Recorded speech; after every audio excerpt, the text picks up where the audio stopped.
Hi, my name is Allison Polson with Healthy Relationships and Couples Solutions. And today's topic is how to get somebody to do something you want without being manipulative.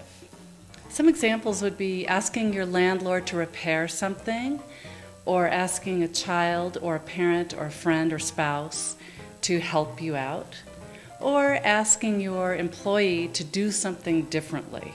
There are two things you need to know before you start. And the first one is know exactly what you want from the other person. And the second one is know the other person, know your audience. What are they like? What motivates them?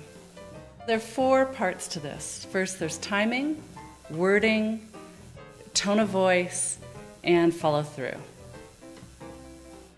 So the first part is timing. So it's always good to think about when that person is most receptive to a request.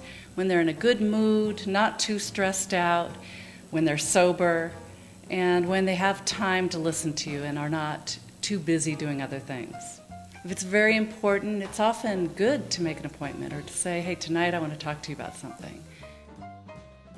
Okay, the second point is wording.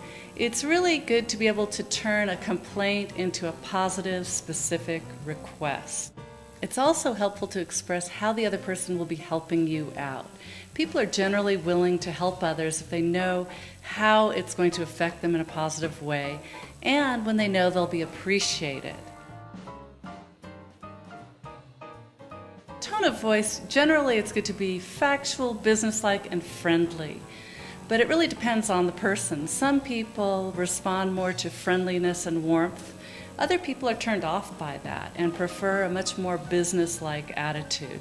So you have to feel out your audience. But what usually doesn't work is being demanding, rude, controlling, manipulative, or on the other hand, being mousy and cowering and feeling like you're an imposition. If you beg or you're wimpy or you're overly friendly and obsequious, that can turn somebody off as well. There are two parts to follow through. The first part is, at the end of the conversation, summarizing what the other person has agreed to do and maybe how it will affect you in a positive way. The second part of following through is to remind the other person what they've agreed to do. People get so disappointed when somebody doesn't show up or follow through or do what they said they were going to do. But it's just a fact of life that people forget or they change their priorities. So it's really important, if you want something done, to call them up and say, hey, is there anything I can do to help you do X, Y, and Z? Or I just wanted to remind you to do X, Y, and Z. It would be really helpful to me. And finally, if somebody does something for you that is really helpful, it's nice to let them know afterwards, to thank them, to appreciate the efforts they made.